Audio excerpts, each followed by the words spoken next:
Cerca de 4% da população adulta sofre de transtorno bipolar. O problema afeta tanto homens como mulheres, a regra geral começa na adolescência.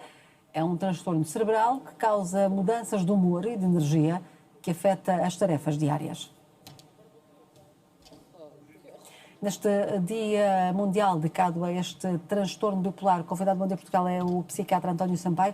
Doutor, bom dia. Bom dia. Dizia-me ainda antes da entrevista que há aqui uma origem genética, que há pessoas que têm já o gene que depois pode dar origem a que sofram de transtorno bipolar. A doença bipolar é uma doença que o que se herda é uma certa fragilidade para contrair a doença. Depois a vida e os acontecimentos da vida podem desencadear aquilo que já havia como fator de vulnerabilidade.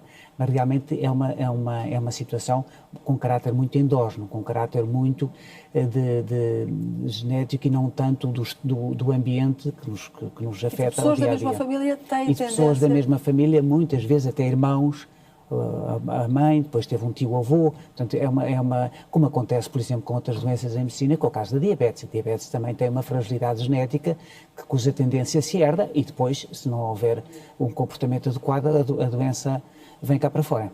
Começa, regra geral, a notar-se logo na adolescência.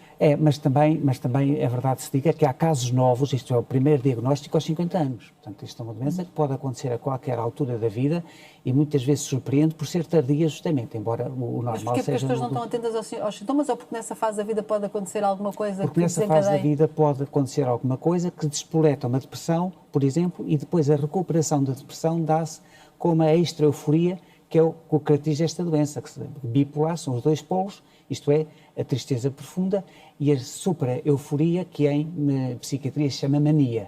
Portanto, é as fases entre mania e depressão que são opostas e ambas causam algum risco, porque a depressiva pode ter ideias de suicídio e a mania da euforia pode ter comportamentos que são potencialmente perigosos para a vida. Antes de chegar a esses comportamentos perigosos, num sentido e noutro, na depressão ou depois na euforia, quais são os primeiros sinais?